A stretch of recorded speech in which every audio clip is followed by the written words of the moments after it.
A visa agent's fraud led to the destruction of a young, bright student's future. I'm going to tell you what happened and how to protect yourself from such serious visa scams. As I have mentioned a few times in the past, if you're going to pay someone to prepare and submit your visa application, make sure that person has been licensed from the relevant authorities in Canada. So the person should either be a regulated Canadian immigration consultant like I am, or they may be a Canadian lawyer licensed by the law society of their province. No one else can submit your visa application and charge you a fee. If your family member or a very close friend is doing it for free, that is different. But even then, they have to declare that in the visa application. You always have to mention who is helping you prepare and submit the visa. If you don't, there is a risk that your visa application might be refused when the visa officer finds out that you're hiding this. The way fraudsters deceive you and the visa officers is that even though they are not licensed to help you in your visa application, they hide themselves. They create a new email address with your name and then submit the application as you. Sometimes they get away with it,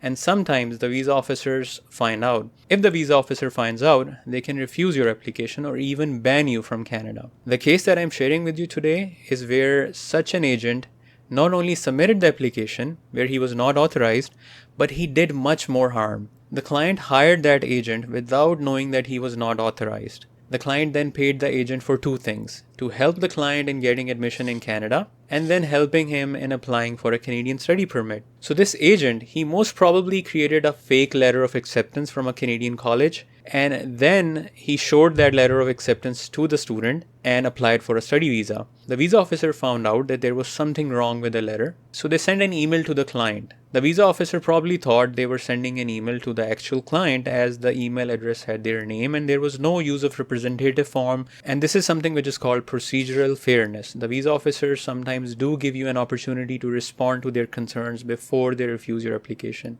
If this agent had any ethics, he should have told the client about this email and then he should have prepared a response to the visa officer's concerns.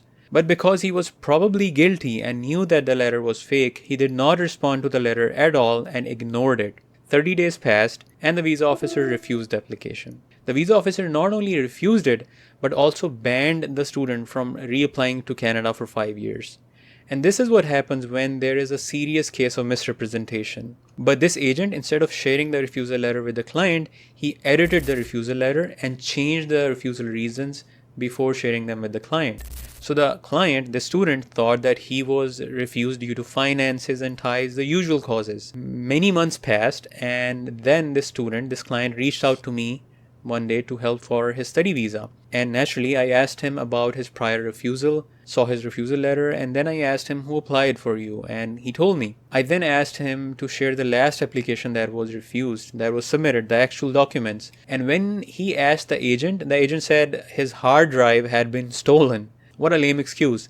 I thought something was fishy, so I requested this person's complete application package and the visa officer's notes from the immigration department, and that's how I knew about this fraud. Police is still trying to find this person who is on the run now. But to summarize, here's how you can protect yourself from visa scams. First of all, either apply yourself after thoroughly going through IRCC's website, or if you need help, use an authorized representative only. To check if your representative is authorized, use this official website from CICC. Enter the name of the person and it will tell you if that person is licensed or not. And CICC is the official licensing organization for immigration consultants in Canada. Second thing is, if you did hire an unauthorized agent for some reason, request visa officer's notes and request the actual application that was submitted to confirm that your agent isn't hiding anything from you. If you have been banned or there is a serious issue, sometimes there are options to resolve this as well. But that is a topic for another day. Take care. Thank you.